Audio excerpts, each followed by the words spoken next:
সকলোকে বিহুৰ শুভেচ্ছা জনাই আজিৰ ৰেচিপিৰ ভিডিঅ'টো লৈ আহিছোঁ। আজি আপোনালোকৰ মাজলৈ লৈ আহিছোঁ নাৰিকলৰ লাড়ু। 5 পৰা 10 মিনিটৰ ভিতৰত মই কেনেকৈ নাৰিকল লাড়ু বনাইছোঁ আহকচোন ভিডিঅ'টোলৈ আগবাঢ়ো। এয়া দুটা নাৰিকল মই ৰুকনিত ৰুকি লৈছোঁ আৰু এয়া 1 কাপ ডাঙৰ কাপৰ চেনি লৈছোঁ। আপোনালোকে সৰু কাপ লৈ 2 কাপ ল'ব আৰু এতিয়া মই চেনিখিনি মিক্সিত পেষ্ট কৰি ল'ম। এইদৰে পেষ্ট কৰি ল'লে নাৰিকলৰ লাড়ুখিনি আমি 6-7 মিনিটতে ৰেডি কৰিব পাৰোঁ।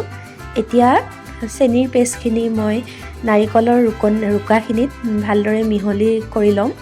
এয়া ভালদৰে 5-10 মিনিট পুৰা সানি ল'ব লাগিব। সানি লোৱাৰ পিছত এইখিনি পাৰিলে 10 মিনিট ৰাখি দিব আৰু নোৱাৰিলে লগে লগে বনালেও হ'ব। এতিয়া মই এটা কেৰাহী এইদৰে গৰম কৰিলোঁ। অলপ গৰম কৰিব, বেছি গৰম নকৰিব। তেতিয়াই আপোনালোকে নাৰিকলখিনি দি দিব।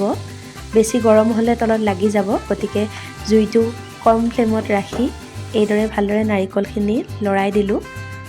প্ৰায় 2 মিনিটৰ মূৰে মূৰে নাৰিকলখিনি মই লৰাই থাকিলোঁ। জুইটো যিহেতু কম ফ্লেমত ৰাখিছোঁ, গতিকে অলপ সময় ৰখিও নাৰিকলখিনি লৰাব পাৰি। চেনিখিনি যিহেতু গুড়ি কৰি দিছোঁ, গতিকে বেছি সময় নালাগে। এয়া নাৰিকলৰ লগত চেনিখিনি ভালদৰে মিহলি হৈ গৈছে। প্ৰায় 2 মিনিটমানৰ ভিতৰত নাৰিকলৰ ৰং সলনি হ'ব ধৰে।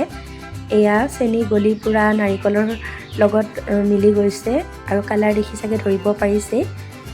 3-4 মিনিট হৈছে মই এইদৰে ভাজি থকা আৰু এয়া লাহে লাহে নাৰিকলখিনি অকণমান আঠা হ'বলৈ ধৰিছে। প্ৰায় 5 মিনিট বা 6 মিনিট ভজাৰ পিছত নাৰিকলখিনি কেৰাহীটোৰ ছাইডৰ পৰা এৰিব ধৰিছে, গতিকে মোৰ ৰেডি হৈ গ'ল লাড়ু বনাব পৰা।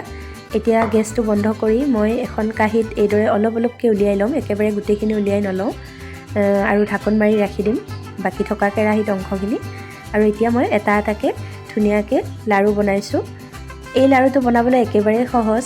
মই আপোনালোকক আগতেও কৈছিলোঁ প্ৰায় 6-7 মিনিটত লাড়ু ৰেডি। এবাৰ বনাই চাব আৰু যদি টিপছটো ভাল পালে লাইক, কমেণ্ট আৰু শ্বেয়াৰ কৰিব ভিডিঅ'টো। আকৌ লৈ আহিম অন্য এটা ৰেচিপিৰ ভিডিঅ'। আজিলৈ বাই বাই।